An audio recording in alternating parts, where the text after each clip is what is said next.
As many in the Midlands celebrate St. Patrick's Day and prepare for a weekend full of festivities, others are taking time to remember Columbia's Irish history. News 19's Nate Sandley shows us how a group of Irish immigrants helped build some of our capital city infrastructure.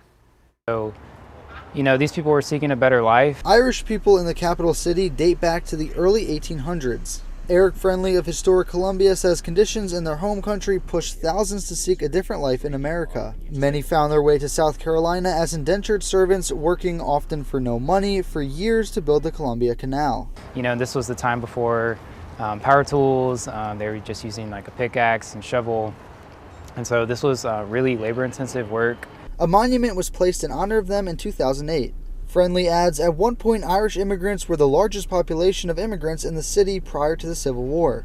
According to Tom Elmore, a local historian and author of the book Celtic Columbia, Irish settlers created neighborhoods around the state capitol, a structure they also had a large help in building. The 39 of the stonemasons who built the State House were born in Ireland.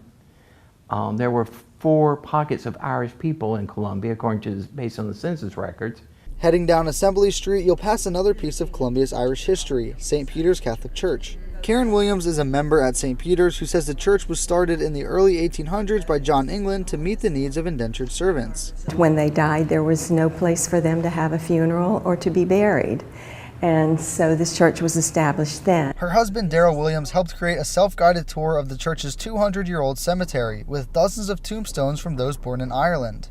And you really get a feel for the history. There's some very prominent people buried there. The person who was the architect for the State House is buried there. Elmore says there's even more untold stories and unseen history around our area if we continue to look for it. People say, I never knew that. I mean, the history's there. You just got to go out and find it and seek it out. In Columbia, Nate Stanley, News 19, WLTX. Well, this week, state and local leaders discussed plans to develop a relationship with Ireland. Representative Heather Bauer is working to form the South Carolina Ireland Trade Commission in the Department of State. During the announcement, Ireland's flag was placed at Columbia City Hall.